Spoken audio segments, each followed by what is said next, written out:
എന്ത് പൊളിക്കണം? കെട്ടിയുയർത്തിയ ഖബറുകൾ പൊളിച്ചു നീക്കൽ നിർബന്ധമാണ്. ഖബറിന്റെ മുകളിലെ കുബ്ബകളും പൊളിച്ചു നീക്കൽ നിർബന്ധമാണ്. കപട വിശ്വാസികൾ, മുനാഫിക്കുകൾ, അവർ നിർമ്മിച്ച മസ്ജിദുൽ ദിറാറിനേക്കാളും കടകെട്ട സ്ഥാപനങ്ങളാണത്. അല്ലാഹുവിന്റെ റസൂലിനെ ധിക്കരിച്ചുകൊണ്ട് കെട്ടിപ്പൊക്കിയതായതുകൊണ്ട് ശാഫി മദ്ഹബുകാരാ, നീ അത് പൊളിച്ചു മാറ്റണം. അത് പൊളിച്ചു മാറ്റണം. നിങ്ങൾ മനസ്സിലാക്കണം, അത് പൊളിക്കണമെന്ന് പഠിപ്പിച്ചത് ഇബ്നു ഹജർ ഹൈതമിയാണ്. ഇതാണോ IS കാരൻ വായിച്ചത്? ഇതാണോ ISIS വായിച്ചത്? നമുക്കറിഞ്ഞുകൂടാ. നേരെ മറിച്ച് ഈ ഖബർ പൊളിച്ചതാണ് സലഫിയാണെന്ന് എന്റെ തെളിവ് എന്നാണെങ്കിൽ സുഹൃത്തുക്കളെ, അതിനുള്ള രേഖകൾ ഒരുപാട് നമുക്ക് വേറെ വിശദീകരിക്കേണ്ടതുണ്ട്. സലഫിയത്തിന്റെ തീവ്രവാദത്തെ പറ്റി, വഹാബിയത്തിന്റെ തീവ്രവാദത്തെ പറ്റി അന്വേഷിക്കുമ്പോൾ തന്നെ നിങ്ങൾ മനസ്സിലാക്കണം, ഉഗ്രവാദികൾ പോവാൻ എങ്ങോട്ട്? മക്കത്തേക്ക്. ആരെ കാണാനാ പോയത്? സുദൈസിനെ കാണാൻ. എന്നിട്ടോ സുദൈസിനെ കണ്ടു. സുദൈസ് ആരാ? മക്കത്തെ ഇമാമ്. എന്നിട്ടോ അസ്സലാമു അലൈക്കും. വഅലൈക്കും സലാം വറഹ്മത്തുള്ളാഹ്. വഹാബിക്കാ സലാം പറഞ്ഞത്. നാട്ടിൽ വന്നാലോ വഹാബിക്ക് സലാം പറയാൻ പാടില്ല, കണ്ടാ മിണ്ടാൻ പാടില്ല, കണ്ടാൽ തന്നെ മുട്ടാൻ പാടില്ല, മുട്ടിയാൽ തന്നെ ഈ രൂപത്തിൽ വാള് പറയുന്ന ആളുകൾ നേരെ പോയിട്ട് സലാം പറഞ്ഞു, കൈ കൊടുത്തു, ഫോട്ടോ എടുത്തു. എന്നിട്ടോ ലോകം മുഴുവൻ പ്രസിദ്ധീകരിച്ചു അല്ലേ? ഇനി ഞാൻ ചോദിക്കട്ടെ, ഇവിടുന്ന് ഒരുത്തൻ മക്കത്ത് പോയി നിസ്കരിക്കുന്ന ആരുടെ പുറയില? വഹാബിയുടെ പുറകിൽ. മദീനത്ത് പോയി ആരുടെ പുറകില? വഹാബിയുടെ പുറകിൽ. അല്ലടാ, വഹാബി തീവ്രവാദിയല്ലേ നിനക്ക് നാട്ടിൽ? വഹാബി ഭീകരവാദിയല്ലേ നിനക്ക് നാട്ടിൽ? ആ ഭീകരവാദിയായ വഹാബിയുടെ പുറകിലാണ് നിസ്കരിക്കുന്നത്. ഭീകരവാദിയായ വഹാബിയുടെ പുറകിലാണ് മദീനത്ത് നിസ്കരിക്കുന്നത്. ആണോ? അനുസ്കരിക്കാൻ പറ്റുമോ? ഈ ഭീകരവാദിയായ വഹാബി, ആ വഹാബിയുടെ പുറകിൽ നിസ്കരിക്കാൻ പറ്റുമോ? ഇനി പറയട്ടെ, മക്കത്ത് ഇമാമ് നിൽക്കുന്നവൻ സലഫി തീവ്രവാദിയാണോ? സലഫി ഭീകരവാദിയാണോ? ആണോ? സലഫിയത്ത് ഭീകരവാദമാണ് എന്ന് വരുത്തി തീർക്കാൻ വേണ്ടി സുപ്രഭാതവും സിറാജും അത്തരത്തിലുള്ള പത്രങ്ങളൊക്കെ മത്സരിച്ച് എഴുതി തീർക്കുമ്പോ അറിഞ്ഞോ, ആ തീവ്രവാദിയുടെ പുറകിൽ പോയിട്ടാണ് ലക്ഷക്കണക്കിന് മുസ്ലിമീങ്ങൾ കഴിഞ്ഞ ഹജ്ജിൽ കൈകെട്ടിയത്. അറഫ മൈതാനത്ത് ഒരുമിച്ച് കൂടിയ ലക്ഷക്കണക്കിന് ഹാജിമാർ ആ പ്രസംഗമാ കേട്ടത്. ആ പ്രസംഗത്തിൽ എന്താ കേട്ടത്? IS-നെതിരെ യുദ്ധം ചെയ്യണം എന്നാണ്. ഈ തീവ്രവാദികൾക്കെതിരെ യുദ്ധം ചെയ്യണമെന്നാണ്, ഭീകരവാദികൾക്കെതിരെ യുദ്ധം ചെയ്യണമെന്നാണ് സലഫി ലോകം ആവശ്യപ്പെട്ടത്. തീവ്രവാദിയാകാനല്ല, IS ആകാനല്ല, IS-നെതിരെ യുദ്ധം ചെയ്യണമെന്നാണ്. അതുകൊണ്ട് ആ ഒരൊറ്റ തീവ്രവാദിക്ക് സൗദി അറേബ്യ കാണാൻ പറ്റുമോ? സൗദി അറേബ്യ ഇഷ്ടാണോ? സൗദി അറേബ്യ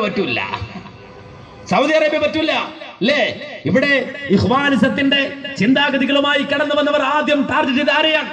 സൗദിയാണ് അല്ലേ? ഈ അവസാന സമയത്ത് മക്കത്തേക്ക് മിസൈൽ അയച്ചത് ആര്? ഷിയാക്കൾ. മക്ക തകർക്കാൻ, സൗദി തകർക്കാൻ ലോകത്ത് ഷിയാക്കൾ ഒന്നിക്കുകയാണ്, തീവ്രവാദികൾ ഒന്നിക്കുകയാണ്. സർവ്വ തീവ്രവാദികളും സൗദി അറേബ്യയെ ടാർഗറ്റ് ചെയ്യുകയാണ്. എന്തേ കാരണം? സൗദി അറേബ്യ സലഫികളുടെ കയ്യിലാണ്. സൗദി അറേബ്യ സലഫികൾ ഭരിക്കുകയാണ്, വഹാബികൾ ഭരിക്കുകയാണ്. അതുകൊണ്ട് സൗദി അറേബ്യ തകർക്കണം അല്ലേ? ലോകത്തെ സർവ്വ തീവ്രവാദികളും ഒന്നിച്ചാലോചിക്കുന്നു, സർവ്വ ഇഖ്വാനികളും ഒന്നിച്ച് കൈകോർക്കുന്നു, അതിനുവേണ്ടി അജണ്ടകൾ മെനയുന്നു. ഇന്നല്ലേ വേൾഡ് ട്രേഡ് സെന്റർ തകർന്നതിന് ശേഷമല്ലേ അമേരിക്ക ഉസാമ ബിൻ ലാദനെ കുറിച്ച് സംസാരിച്ചത് ലോകത്തോട്? അതിനു മുമ്പ് ഉസാമയെ ഇപ്പറയുന്ന ഈ അമേരിക്കക്ക് അറിയാത്ത ആളല്ല. നേരെ മറിച്ച് റഷ്യക്കെതിരെ അഫ്ഗാനിസ്ഥാനിൽ ഈ എല്ലാ സഹായവും ചെയ്തുകൊണ്ട്, എല്ലാ നിലക്കുള്ള ഉപകരണവും നൽകിക്കൊണ്ട്, വെടിക്കോപ്പുകളും നൽകിക്കൊണ്ട് ഈ സംഘത്തെ പറഞ്ഞു വിട്ടത് അമേരിക്കയാണ് അല്ലേ? ഇന്ന് ISIS എന്ന് പറയുന്ന അബൂബക്കർ ബഗ്ദാദിയുടെ സംഘത്തിന് വെടിക്കോപ്പ് കൊടുക്കുന്നത് ആരാ? സൗദി അറേബ്യയാണോ? ആണോ? ഏതെങ്കിലും മുസ്ലിം രാജ്യമാണോ? ഖത്തറാണോ? ദുബായ് ആണോ? ഇനി അതല്ല ബഹ്റൈനാണോ? ഏത് രാജ്യമാണ് ISIS-ന് വെടിക്കോപ്പ് കൊടുക്കുന്നത്? കഴിഞ്ഞ ദിവസങ്ങളിൽ കണ്ടില്ലേ? അമേരിക്ക കൊടുക്കുകയാണ്. എന്നിട്ട് അവൻ ഐക്യരാഷ്ട്രസഭയിൽ വന്നിട്ട് പറയാൻ ISIS തീവ്രവാദം സഹിക്കാൻ പറ്റുന്നില്ല. ഓന് വെടിക്കോപ്പ് കൊടുത്താരാ, തോക്ക് കൊടുത്താരാ, ടാങ്ക് കൊടുത്താരാ? അമേരിക്ക തന്നെ. ഉണ്ടോ? എന്നിട്ടോ നമ്മളിങ്ങനെ പേടിച്ച് നമ്മൾ ISIS അല്ലേ? സുബ്ഹാന ജല്ല ജലാലു. നിങ്ങൾ ആലോചിച്ച് നോക്കുക, എന്താ എവിടെത്തി നമ്മള്? എവിടെത്തി നമ്മൾ ചിന്തിച്ചു നോക്കൂ. അതുകൊണ്ട് സലഫിയത്ത് എന്ന് പറഞ്ഞാൽ അറിയണം, സർവരും അറിയണം. നിങ്ങൾക്ക് നോക്കാം സലഫിയത്ത് എന്താണ്, പഠിക്കാം സലഫിയത്ത് എന്താണ്. ആ സലഫിയത്തിന് രഹസ്യ അജണ്ടകളുണ്ടോ? ഒരിക്കലും രഹസ്യ അജണ്ടകളില്ല. നേരെ മറിച്ച് ആ സലഫിയത്ത് ഭീകരതയാണ് എന്ന് വരുത്തി തീർക്കാൻ വേണ്ടി മത്സരിച്ച് ലേഖനം എഴുതുന്നവർ അറിയണം, അന്വേഷിക്കണം. ആ സലഫിയത്ത് ഭീകരതയാകുമായിരുന്നുവെങ്കിൽ ഏറ്റവും വലിയ ഭീകര രാജ്യം സൗദി അറേബ്യ ആകുമായിരുന്നു. സൗദി അറേബ്യ ഭീകര രാജ്യമാണോ? ഒരിക്കലും അല്ല. ലോകത്ത് നാടിന്റെ നന്മക്ക് വേണ്ടി പ്രവർത്തിച്ചവർ സലഫികളാണ്. ഏത് കാലഘട്ടത്തിൽ ചിന്തിക്കണം. 12-13 നൂറ്റാണ്ടുകളിൽ അർബൻ രണ്ടാമൻ മാർപ്പാപ്പയുടെ ആഹ്വാനം സ്വീകരിച്ച് ഒരു കയ്യിൽ ബൈബിളും മറുകയിൽ മാരകായുധങ്ങളുമായി മുസ്ലിം രാജ്യങ്ങളെ ആക്രമിച്ച ഒരു കാലമുണ്ടായിരുന്നു. 12-13 നൂറ്റാണ്ട് കാലം ഈ ലോകത്തുള്ള മുസ്ലിം ഉമ്മത്ത് പ്രതിരോധത്തിന്റെ വക്കിൽ നിന്ന് വിദ്യാഭ്യാസം നേടാൻ കഴിയാതെ നല്ല മനസ്സോടെ സ്വസ്ഥമായി അല്ലാഹുവിന് സുജൂദ് ചെയ്യാൻ കഴിയാത്ത സാഹചര്യം, ഭീതിജനകമായ സാഹചര്യം ഉണ്ടാക്കി കുരിശുപട മുസ്ലിം രാജ്യങ്ങളിലേക്ക് കടന്നു കയറിയിട്ട് അവരെ തുരത്തി ഓടിക്കാൻ ശ്രമം നടത്തുമ്പോ ഒരുപാട് നഷ്ടമുണ്ടായി മുസ്ലിം ഉമ്മത്തിന്. ഒരുപാട് ജീവൻ കൊടുക്കേണ്ടി വന്നു മുസ്ലിം ഉമ്മത്ത്, ഒരുപാട് ചോര കൊടുക്കേണ്ടി വന്നു മുസ്ലിം ഉമ്മത്ത്. ഒരു കാലഘട്ടത്തിൽ പ്രതാപത്തിന്റെ ഉത്തുംഗതയിൽ നിന്ന് ശാസ്ത്രീയ രംഗത്ത് മുടിചൂടാമനന്മാരായി നിലകൊണ്ട് ആ സ്പെയിൻ മുസ്ലിം ഉമ്മത്തിന് നഷ്ടപ്പെട്ടു. വാനനിരീക്ഷണ കേന്ദ്രങ്ങൾ സ്ഥാപിച്ച് ലോകത്തിന് ശാസ്ത്രം പറഞ്ഞു കൊടുത്തുകൊണ്ടിരുന്ന മുസ്ലിം ഉമ്മത്ത് സ്ഥാപിച്ച ഒബ്സർവേറ്ററികളിൽ കടന്നുകയറി കുരിശുപട അത് മുഴുവനും തല്ലിത്തകർത്ത് ആകാശ നിരീക്ഷണം നടത്തുവാൻ വേണ്ടി ഉപയോഗിക്കുന്ന ഉപകരണങ്ങൾ എന്തു ചെയ്യണമെന്നറിയാതെ ഒബ്സർവേറ്ററികളിൽ നിന്ന് അത് മുഴുവനും വലിച്ച് പുറത്തേക്കിട്ടിട്ട് തെരുവോരങ്ങളിൽ ഓരോ ജംഗ്ഷനുകളിലും പെട്ടിക്കട പോലെ സ്പെയിനിന്റെ തെരുവോരങ്ങളിൽ സ്ഥാപിച്ചിരുന്ന ഒബ്സർവേറ്ററികൾ മുഴുവനും ചർച്ചുകളാക്കി മാറ്റിക്കിട്ടു.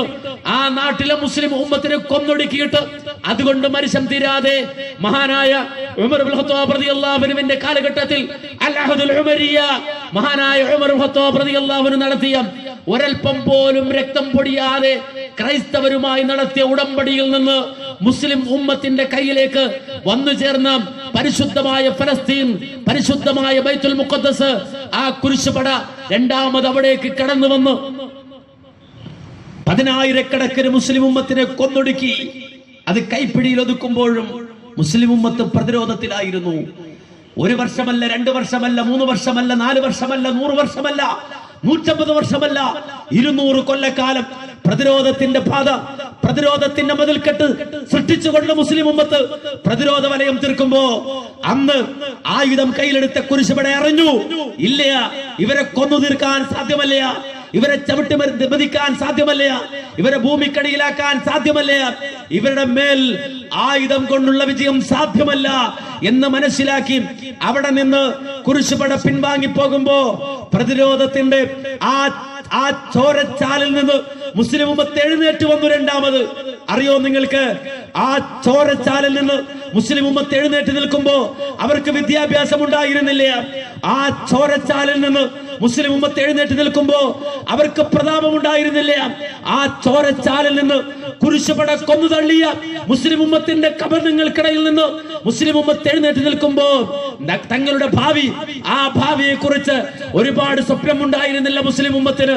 എന്നാൽ ആ അവസ്ഥ നന്നായി മുതലെടുത്തുകൊണ്ട് ലോകവ്യാപകമായി ക്രൈസ്തവ മിഷനറി പ്രവർത്തനങ്ങൾ കുരിശ് യുദ്ധത്തിന് ശേഷം ആരംഭിച്ചിട്ട് ഇസ്ലാം തീവ്രവാദമാണ്, ഭീകരവാദമാണ്, അതുപോലെ തന്നെ ക്രോധത്തിന്റെയും കാമത്തിന്റെയും ആളുകളാണ്, പെണ്ണുപിടിയന്മാരാണ്, മുത്തലാഖിന്റെ ആളുകളാണ് എന്നിങ്ങനെ കള്ളപ്രചരണം നടത്തിയിട്ട് അള്ളാഹുവിന്റെ ദീൻ ആരും സ്വീകരിക്കാതിരിക്കാൻ, ആരും പഠിക്കാതിരിക്കാൻ ഇസ്ലാമിന് ചുറ്റും വൻമതിലുകൾ തീർക്കുമ്പോ ഇതാ വന്നു ഡാർവിനിസത്തിന്റെ സിദ്ധാന്തവുമായി മനുഷ്യന്റെ വല്ലുപ്പ കൊരങ്ങാണ് എന്ന് പഠിപ്പിച്ചുകൊണ്ട് ഡാർവിൻ കടന്നു വരുമ്പോ അത് ശാസ്ത്രമായി അവതരിപ്പിക്കപ്പെടുമ്പോ ആ ശാസ്ത്രത്തിന്റെ പിൻബലം അഥവാ കള്ളശാസ്ത്രത്തിന്റെ പിൻബലം, ഡാർവിനിസത്തിന്റെ പിൻബലം, മനുഷ്യന്റെ വല്ലുപ്പ കൊരങ്ങാണ് എന്ന കള്ളശാസ്ത്രത്തിന്റെ പിൻബലം പിടിച്ചുകൊണ്ട് ദൈവനിഷേധം കടന്നു വരുമ്പോ, പടച്ചവനില്ല എന്ന വാദവുമായി കമ്മ്യൂണിസം കടന്നു വരുമ്പോ 19-ാം നൂറ്റാണ്ടിൽ അത് ലോകത്തിങ്ങനെ വ്യാപിക്കുമ്പോ മുസ്ലിം ഉമ്മത്തിനിടയിൽ നിന്ന് ചില ശബ്ദങ്ങൾ ഉണ്ടായി. അതൊരു ബഹളമായിരുന്നില്ല, ഒറ്റപ്പെട്ട ശബ്ദങ്ങൾ. ആ ഒറ്റപ്പെട്ട ശബ്ദം ശക്തമായി ലോകത്തിന്റെ മുക്കുമൂലകളിലേക്ക് വ്യാപിച്ചു. അവിടെയാണ് മുഹമ്മദ് ഇബ്നു അബ്ദുൽ വഹാബ് കടന്നു വരുന്നത്. അവിടെയാണ് ജമാലുദ്ദീൻ അഫ്ഗാനി കടന്നു വരുന്നത്. അവിടെയാണ് ലോകത്തിന്റെ വ്യത്യസ്ത ഭാഗങ്ങളിൽ സലഫികൾ രംഗത്ത് വരുന്നത്. അവര് ഖുർആൻ കയ്യിലെടുത്തു, പ്രവാചകന്റെ ചര്യ കയ്യിലെടുത്തു. എന്നിട്ട് മുസ്ലിം ഉമ്മത്തിനോട് പറഞ്ഞു, ചോരയുടെ മണമുണ്ട്, മാറിയിട്ടില്ല. നമ്മുടെ സഹോദരങ്ങളുടെ രക്തം നമ്മുടെ ശരീരത്തിലുണ്ട്, അതിന്റെ ഗന്ധം നമുക്ക് ഗുമുഗുമ അടിച്ചുകൊണ്ടിരിക്കുന്നുണ്ട്. പക്ഷേ അസ്തിത്വം നഷ്ടപ്പെടൂല കേട്ടോ. ഇത് ഖുർആനാണ്, ഇത് ഹദീസാണ്. വലില്ലാഹിൽ ഇസ്സ വലിറസൂലിഹി വലിൽ മുഅ്മിനീൻ. അല്ലാഹുവിനാണ് ഇസ്സത്ത്, റസൂലിനാണ് ഇസ്സത്ത്, മുഅ്മിനീങ്ങൾക്കാണ് ഇസ്സത്ത്. ആ പ്രതാപം നമുക്ക് വീണ്ടെടുക്കണം എന്ന് വാദിച്ച് സലഫികൾ വരുമ്പോ പ്രബോധനമായിരുന്നു അവരുടെ മുഖ്യ ദൗത്യം, ദഅവത്തായിരുന്നു അവരുടെ മുഖ്യ ദൗത്യം. ആ ദൗത്യവുമായിട്ടാണ് ലോകത്ത് സലഫികൾ കടന്നു ചെന്നത്. അന്ധവിശ്വാസത്തിൽ അകപ്പെട്ടു പോയൊരു ജനതക്കിടയിലേക്ക്, വിദ്യാഭ്യാസം നിഷേധിച്ച ഒരു ജനതക്കിടയിലേക്ക്, പ്രതിരോധത്തിന്റെ കോട്ടമതിലുകൾ സൃഷ്ടിച്ച് പ്രതിരോധ മാർഗത്തിൽ അകപ്പെട്ടപ്പോ അവർക്കിടയിലേക്ക് കടന്നു വന്ന അന്ധവിശ്വാസങ്ങളുടെയും അതുപോലെ അനാചാരങ്ങളുടെയും മാറാപ്പുകൾ വലിച്ചു മാറ്റിക്കൊണ്ട് വിശുദ്ധ ഖുർആനിന്റെയും തിരുസുന്നത്തിന്റെയും സ്വാന്തന തീരത്തിലേക്ക് മനുഷ്യരെ കൈപിടിച്ചു കൊണ്ടുവരാനാ സലഫിയത്ത് കടന്നു വന്നത്. ആ സലഫികൾ ഓരോ രാജ്യത്തും കടന്നു ചെന്നു, ആ നാടിന്റെ പരിവർത്തനത്തിന് വേണ്ടി പ്രവർത്തിച്ചു. അങ്ങനെയാണ് ഇന്ത്യ രാജ്യത്തേക്കും സലഫികൾ കടന്നു വരുന്നത്. ഇൻഷാ അല്ലാഹ് ഇന്ത്യയിലേക്ക് എങ്ങനെയാ സലഫികൾ കടന്നു വന്നത് എന്നത് ചരിത്രം ഉദ്ധരിച്ചുകൊണ്ട് പറയണം. അത് ഇൻഷാ അല്ലാഹ് പറയും അടുത്തു തന്നെ. പക്ഷേ ഇവിടെ നാം മനസ്സിലാക്കേണ്ട ഒരു കാര്യമുണ്ട്. ഇന്ത്യയിലേക്ക് സലഫികൾ കടന്നു വന്നിട്ട് തീവ്രവാദികളായോ? ഇന്ത്യയിലെ സലഫികൾ ഭീകരവാദികളായോ? ഇന്ത്യയിലെ സലഫികൾ, ഞങ്ങൾ പറയുന്നു, ഇന്ത്യയിലെ സലഫികൾ ഭീകരവാദികളായിരുന്നു. ഇന്ത്യയിലെ സലഫികൾ തീവ്രവാദികളായിരുന്നു. ആ തീവ്രവാദം, ആ ഭീകരവാദം അവർ ആ തീവ്രവാദവും ഭീകരവാദവും എടുത്ത് അവർ പ്രയോഗിച്ചത് ബ്രിട്ടീഷുകാരെതിരെയായിരുന്നു. ബ്രിട്ടീഷുകാരന്റെ ഭരിച്ചപ്പോ ഈ ഇന്ത്യ രാജ്യത്തുള്ള ലക്ഷക്കണക്കിന് മനുഷ്യർ ആ ബ്രിട്ടീഷുകാരന്റെ ചവിട്ടികളായി മാറിയപ്പോ ഈ ഇന്ത്യയിലെ മനുഷ്യരുടെ മുതുകത്ത് ചവിട്ടി ആ ബ്രിട്ടീഷുകാരൻ താണ്ഡവമാടുമ്പോ ആ ബ്രിട്ടീഷുകാരന്റെ അടിമകളായി നാട്ടുരാജാക്കന്മാരും ജന്മിമാരും മാറുമ്പോ അങ്ങകലെ അഫ്ഗാനിൽ നിന്നൊരു മനുഷ്യൻ ഇന്ത്യ രാജ്യത്തേക്ക് കടന്നു വന്നു. അന്ന് ഗാന്ധിജി ഇവിടെ ഉണ്ടായിരുന്നില്ല. ഗാന്ധിജി ജനിച്ചില്ല എന്നല്ല പറയുന്നതിന്റെ അർത്ഥം. നേരെ മറിച്ച് ആഫ്രിക്കയിലെ ഗാന്ധിജിയുടെ പര്യടനം നടക്കുന്ന കാലഘട്ടത്തിൽ ഗാന്ധിജി സ്വാതന്ത്ര്യ സമര രംഗത്തേക്ക് ഇറങ്ങി വരുന്നതിന് മുമ്പ് മഹാനായ ജമാലുദ്ദീൻ അഫ്ഗാനി ഇന്ത്യ രാജ്യത്തേക്ക് കടന്നു വന്നുകൊണ്ട് പറഞ്ഞു, മനുഷ്യ എഴുന്നേൽക്ക്, ഇന്ത്യക്കാരാ എഴുന്നേൽക്ക്, നീ ഇവന്റെ ചവിട്ടിയാകേണ്ടവനല്ല, നീ ഇവന്റെ ചവിട്ടിയാകേണ്ടവനല്ല. അവിടെയാണ് ടിപ്പു സുൽത്താൻ കടന്നു വരുന്നത്. അവസാന നിമിഷത്തിൽ വെള്ളക്കാരന്റെ വലയത്തിൽപ്പെട്ടു.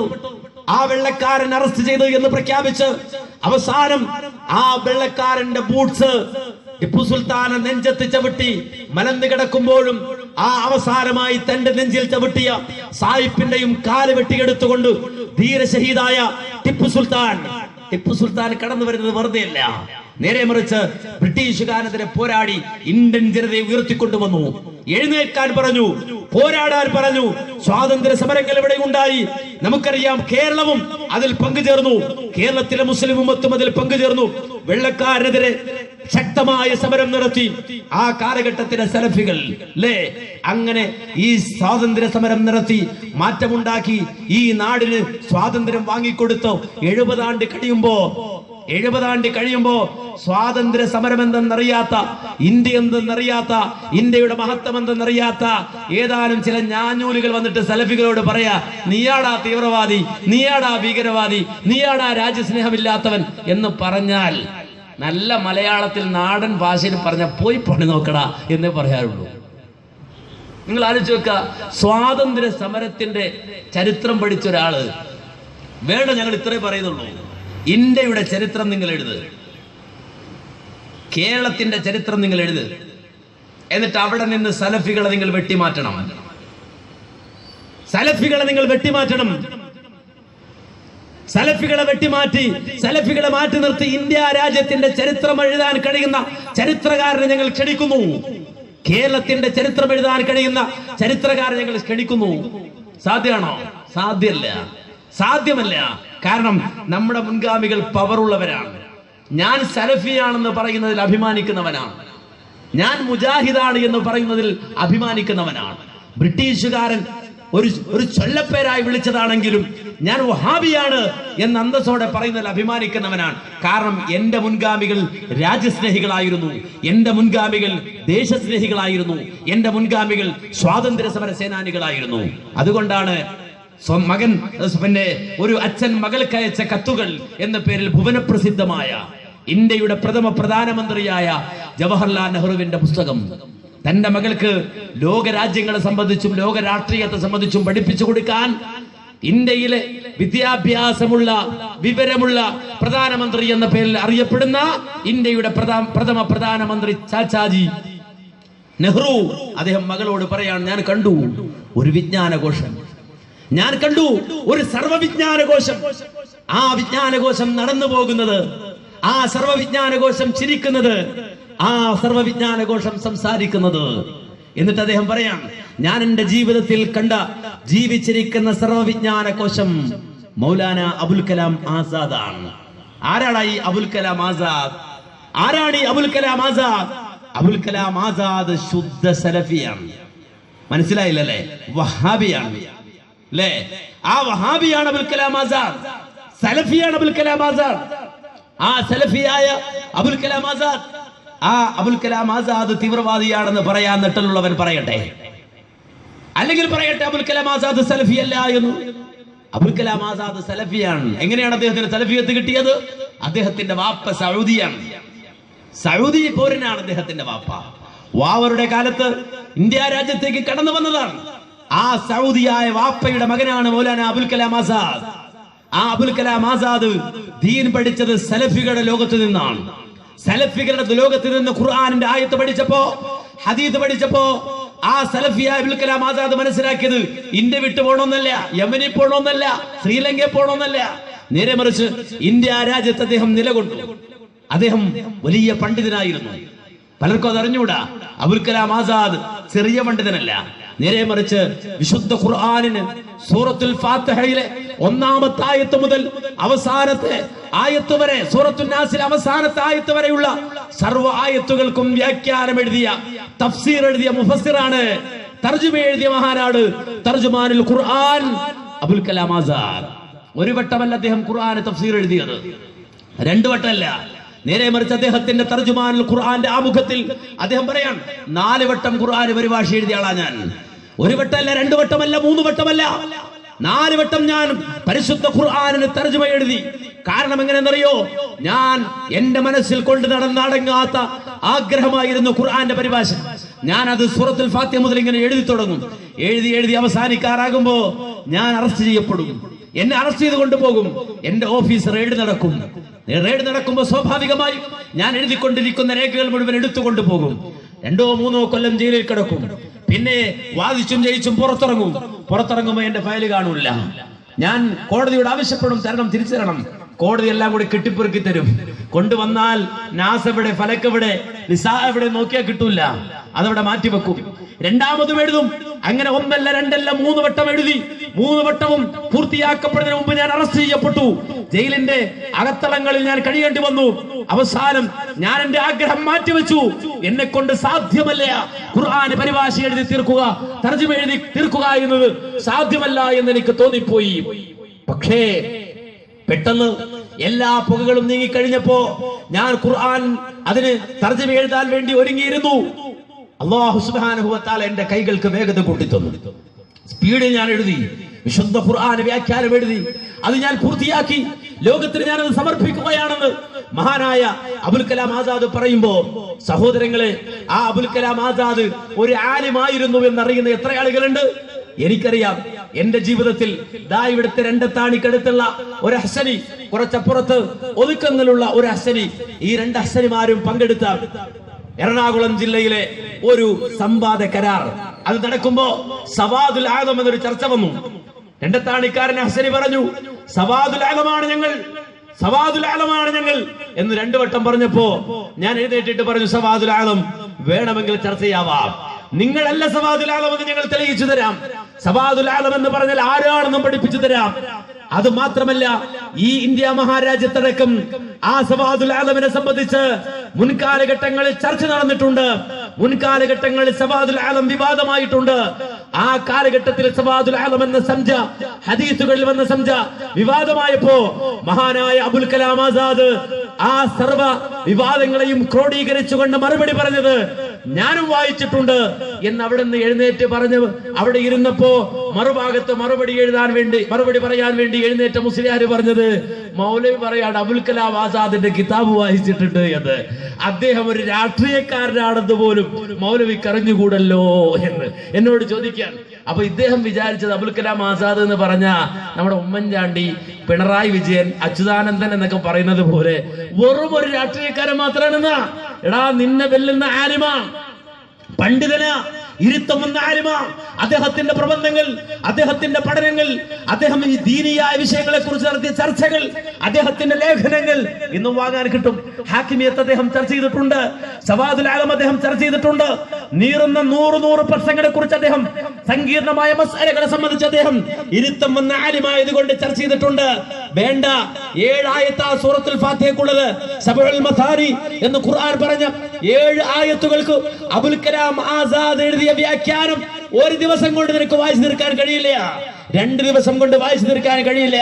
പ്രൗഢമായ രചന, പ്രൗഢമായ തർജ്ജമ 7 ആയത്തുകൾക്ക് കനപ്പെട്ട പുസ്തകമായി എഴുതി ലോകത്തിന് സമർപ്പിച്ച മഹാപണ്ഡിതനാണ് അബുൽ കലാം ആസാദ്. ആ ആലിമായ അബുൽ കലാം ആസാദാണ് ഇന്ത്യൻ ഭരണഘടന എഴുതുമ്പോ, ഇന്ത്യൻ ഭരണഘടന ക്രോഡീകരിക്കുമ്പോ, ഇന്ത്യൻ ഭരണഘടന അത് സംവിധാനിക്കുമ്പോ മുസ്ലിമായി അതിൽ ഇടപെട്ടുകൊണ്ട് സംസാരിക്കുന്നത്. മനസ്സിലാക്കണം. ഇന്ത്യൻ ഭരണഘടന രൂപീകരിക്കുമ്പോൾ മാത്രമല്ല, ഇന്ത്യയിലെ പ്രഥമ ഭരണ സംവിധാനം രൂപപ്പെടുമ്പോ ജവഹർലാൽ നെഹ്റു ഇന്ത്യയുടെ പ്രധാനമന്ത്രിയായി വരുമ്പോ ആ മന്ത്രിസഭയിലെ 1ാമത്തെ വിദ്യാഭ്യാസ മന്ത്രി ആരാന്നറിയോ? നെഹ്റുവിനെ സംശയിക്കേണ്ടി വന്നില്ല. 1ാമത്തെ വിദ്യാഭ്യാസ മന്ത്രിയാക്കാൻ പറ്റുന്നത് ഒരു സലഫിയാകണം, ഒരു വഹാബിയാകണം, അബുൽ കലാം ആസാദ് ആകണം. നിങ്ങൾ മനസ്സിലാക്ക്. ഈ ഇന്ത്യയുടെ ചരിത്രം അറിയുന്ന ആരെങ്കിലും സലഫിയത്തിനെ മാറ്റിവെച്ചുകൊണ്ട് ചരിത്രം പറയാൻ പറ്റോ? സാധ്യമല്ല. അവിടെ നിങ്ങോട്ട് എണ്ണിക്കോ, അവിടെ നിങ്ങൾ വിട്, ദേശീയ തലത്തിൽ നിങ്ങോട്ട് വിട്, കേരളത്തിലേക്ക് വാ. 2.5 മണിക്കൂർ നീണ്ടു നിൽക്കുന്ന അഭ്രപാടികളിൽ മിന്നിത്തിളയുന്ന സിനിമ കണ്ട് ചോര തിളപ്പിച്ച് PT കുഞ്ഞു മുഹമ്മദിന്റെ സംവിധാനത്തിൽ രൂപപ്പെട്ട സിനിമ കണ്ട് പുറത്തേക്ക് ഇറങ്ങിയവനോട് ചോദിക്കാൻ, എന്താടാ നീ കണ്ട സിനിമ? ഞാൻ കണ്ടത് പണ്ട് കോഴിക്കോട് ജീവിച്ച മുഹമ്മദ് അബ്ദുറഹ്മാൻ എന്ന് പറയുന്ന മനുഷ്യനെ കുറിച്ചുള്ള സിനിമയാണ്. എന്തൊരു ധൈര്യമായിരുന്നു അദ്ദേഹത്തിന്! അദ്ദേഹത്തിന്റെ പോരാട്ട വീര്യം അപാരമാണ്. ആ മുഹമ്മദ് അബ്ദുറഹ്മാൻ സാഹിബിനെ കുറിച്ച് സിനിമയിൽ കണ്ട് പരിചയിച്ച ആധുനിക ബ്രോകളോട് ഞങ്ങൾ ചോദിക്കുകയാണ്. എന്താ ചോദിക്കുന്നത്? ആ അബ്ദുറഹ്മാൻ ആരാന്ന് നിങ്ങൾക്കറിയോ? ആ മുഹമ്മദ് അബ്ദുറഹ്മാൻ ആരാന്ന് നിങ്ങൾക്കറിയോ? ഇവിടുത്തെ അതേ ചില നരമ്പ് രോഗികൾ തീവ്രവാദി എന്ന് വിളിക്കുന്ന, ഭീകരവാദി എന്ന് വിളിക്കുന്ന സലഫിയാടാ മുഹമ്മദ് അബ്ദുറഹ്മാൻ സാഹിബ്. ഈ കേരളത്തിന്റെ മണ്ണിൽ നവോത്ഥാനത്തിന് തുടക്കം കുറിച്ച ഐക്യസംഘത്തിന് നേതൃത്വം വഹിച്ച ആളാണ് മുഹമ്മദ് അബ്ദുറഹ്മാൻ സാഹിബ്, അല്ലേ? അവിടെ നിങ്ങോട്ട് വാ. മൊയ്തു മൗലവി 10 വർഷം ജയിലറകളിൽ, ബ്രിട്ടീഷുകാരന്റെ ജയിലറകളിൽ രാജ്യത്തിന് വേണ്ടി ജീവിതം സമർപ്പിച്ച, യുവത്വം സമർപ്പിച്ച ആ മഹാനായ മൊയ്തു മൗലവി, അല്ലേ? അദ്ദേഹത്തിന്റെ ഓർമ്മക്കുറിപ്പുണ്ട്, ഒന്ന് വായിച്ചു നോക്കണം. ഇവിടുത്തെ യാഥാസ്ഥികത്വം അദ്ദേഹത്തെ വിളിച്ചത് കാഫർ എന്നാണ്. മൊയ്തു മൗലവി പറയാ, ഒരു ദിവസം ഞാൻ ചായ കുടിക്കാൻ പോകുമ്പോ ആളുകൾ പറയാണ് എന്നെ കുറിച്ച് കാഫർ എന്ന് പറയുന്നുണ്ട്. എന്റെ മഹലിലെ ആളുകൾ ഇങ്ങനെ പ്രചരിപ്പിക്കുന്നുണ്ട്, മൊയ്തു മൗലവി കാഫറാകുന്നു, മൊയ്തു മൗലവി കാഫറാകുന്നു. മൊയ്തു മൗലവി അന്വേഷിച്ചത്ര അദ്ദേഹത്തിന്റെ ഓർമ്മക്കുറിപ്പുകൾ അദ്ദേഹം എഴുതി വെച്ചത് കാണാൻ കഴിയും. മൊയ്തു മൗലവി അന്വേഷിച്ചു എന്തേ കാഫർ എന്ന് പറയാൻ കാരണം. അന്വേഷിച്ചപ്പോഴാ കഥ അറിഞ്ഞത്. ഒരു ദിവസം 4 മണിക്ക് മൊയ്തു മൗലവി കുളത്തിൽ കുളിക്കുന്നത് കണ്ടു. ഉണ്ടോ? കുളത്തിൽ 4 മണിക്ക് കുളിക്കുന്നത് ഇവിടുത്തെ നാട്ടിലെ പൂജാരികളാണ് എന്ന്. അത് ഹൈന്ദവരുടെ ആദത്താണ്. ഹൈന്ദവരുടെ ആദത്താണ്. മൊയ്തു മൗലവി 4 മണിക്ക് എഴുന്നേറ്റിട്ട് കുളത്തിൽ കുളിക്കാറുണ്ട്. അതാണ് ഹിന്ദുവാണ്, അദ്ദേഹം കാഫറാണെന്നതിന്റെ തെളിവ്. മനസ്സിലാക്കണം.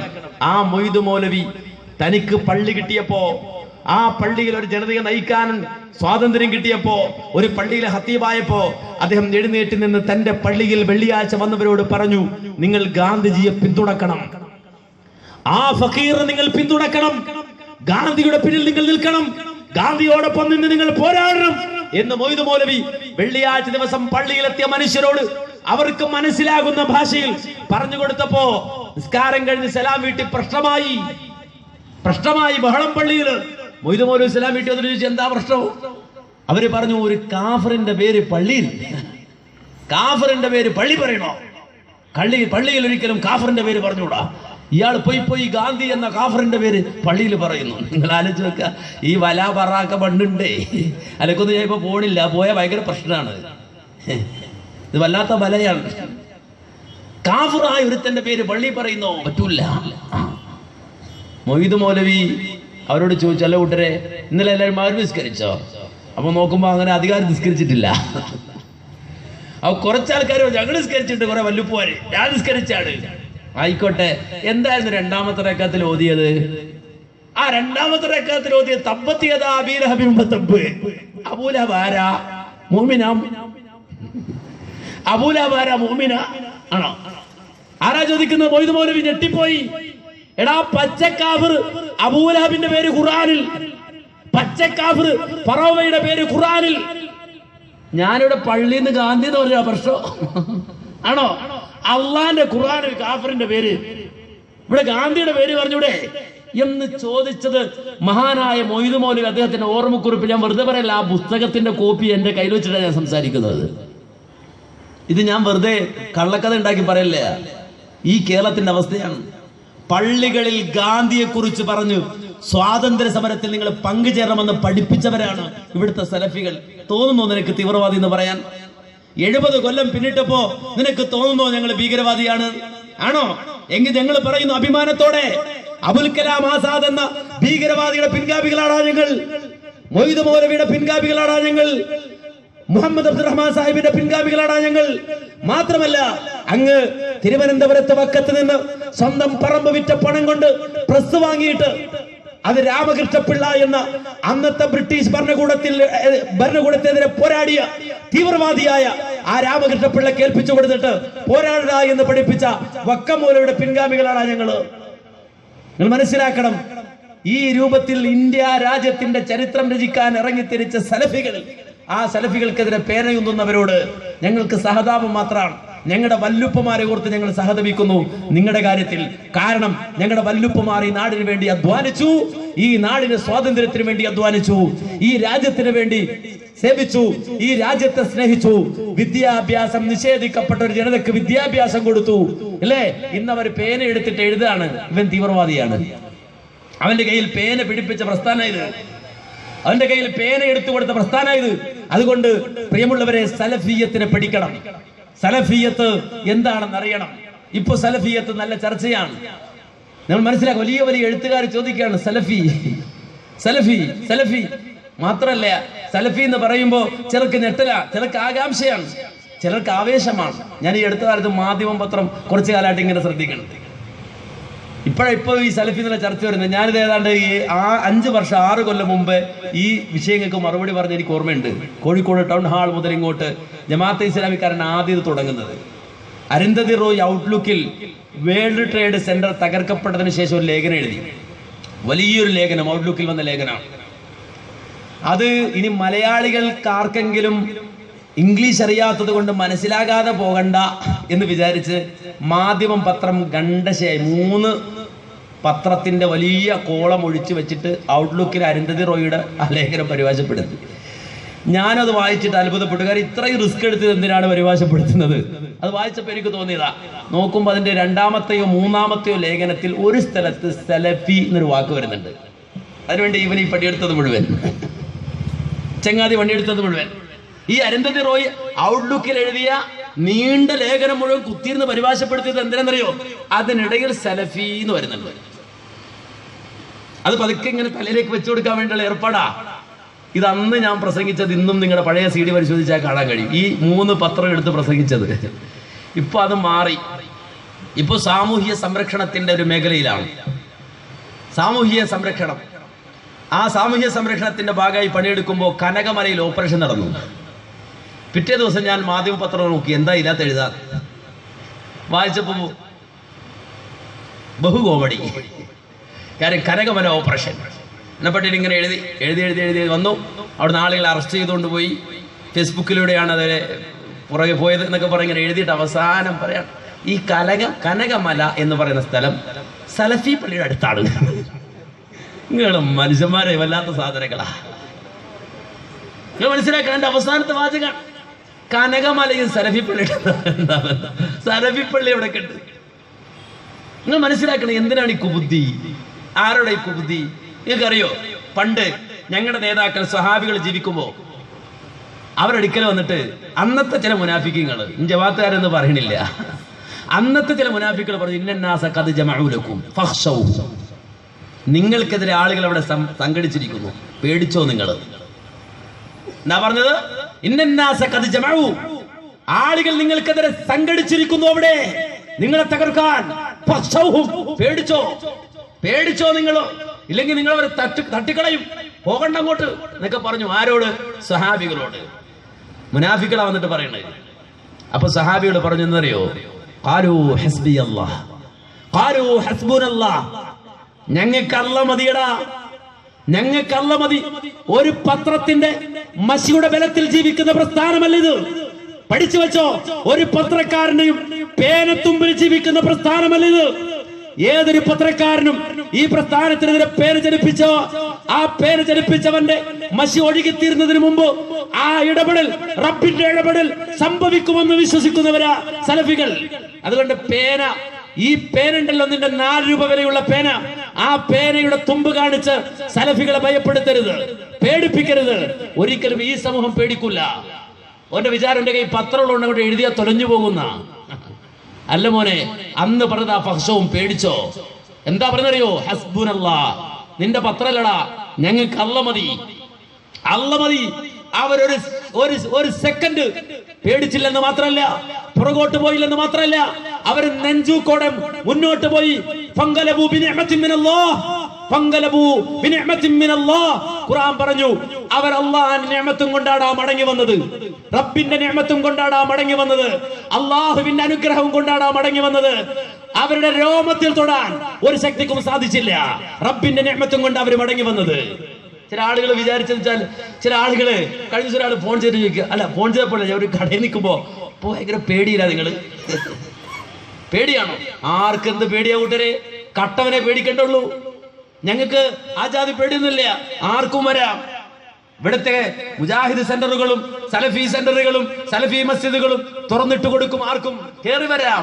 ഇവിടെ അജണ്ടകളില്ല, രഹസ്യ അജണ്ടകളില്ല, ഇവിടെ ഭയവുമില്ല, പേടിക്കേണ്ടതുമില്ല.